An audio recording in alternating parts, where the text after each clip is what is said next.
എൻസൈക്ലോ വിങ്സിൻ്റെ പുതിയൊരു വീഡിയോയിലേക്ക് നിങ്ങൾക്ക് ഏവർക്കും സ്വാഗതം. ഈ വീഡിയോയിലൂടെ നിങ്ങളുമായി ഷെയർ ചെയ്യുന്നത് ഇന്ത്യൻ പാസ്പോർട്ടിൽ ഉണ്ടാകാൻ പോകുന്ന പ്രധാനപ്പെട്ട 5 മാറ്റങ്ങളാണ് ഉൾപ്പെടുത്തിയിട്ടുള്ളത്. നമ്മുടെ വീഡിയോസ് ആദ്യമായി കാണുന്ന സുഹൃത്തുക്കളാണെങ്കിൽ ആദ്യമേ തന്നെ ചാനലൊന്ന് സബ്സ്ക്രൈബ് ചെയ്യുക. അപ്പോൾ നമുക്ക് വിശദാംശങ്ങളിലേക്ക് കടക്കാം.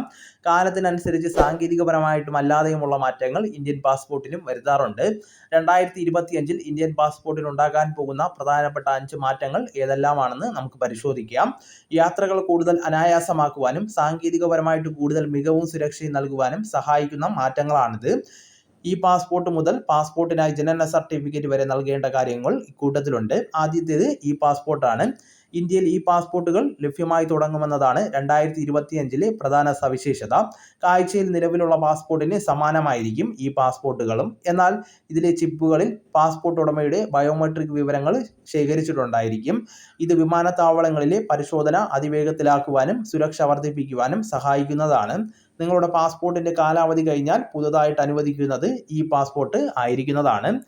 പാസ്പോർട്ടിനായി അപേക്ഷിക്കുന്നവർക്ക് ഒരു വിഭാഗത്തിന് ജനന സർട്ടിഫിക്കറ്റ് ഇനി മുതൽ നിർബന്ധമാക്കിയിട്ടുണ്ട്. 2023 ഒക്ടോബർ 1 ശേഷം ജനിച്ചവരുടെ കാര്യത്തിലാണ് ഇക്കാര്യത്തിൽ നിർബന്ധമുള്ളത്.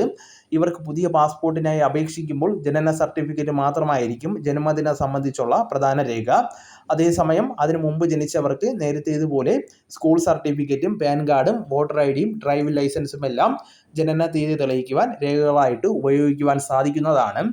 അടുത്തത് പ്രധാനമായിട്ടും സ്വകാര്യ വിവരങ്ങളുമായി ബന്ധപ്പെടുത്തിയുള്ളതാണ്. പാസ്പോർട്ടിൻ്റെ അവസാന പേജിൽ മേൽവിലാസം നൽകുന്ന പതിവ് അവസാനിക്കുന്നതാണ്. സ്വകാര്യ വിവരങ്ങൾ സംരക്ഷിക്കുന്നതിൻ്റെ ഭാഗമായിട്ടാണ് ഈ നീക്കം. പാസ്പോർട്ടിൽ രേഖപ്പെടുത്തുന്നതിന് പകരം ഡിജിറ്റലായിട്ട് ഈ വിവരങ്ങൾ ബാർകോഡ് രൂപത്തിൽ രേഖപ്പെടുത്തുകയാണ് ചെയ്യുന്നത്. ഇതോടെ അധികൃതർക്ക് മാത്രമായിരിക്കും പാസ്പോർട്ട് ഉടമയുടെ വിലാസം പരിശോധിക്കുവാൻ സാധിക്കുന്നത്.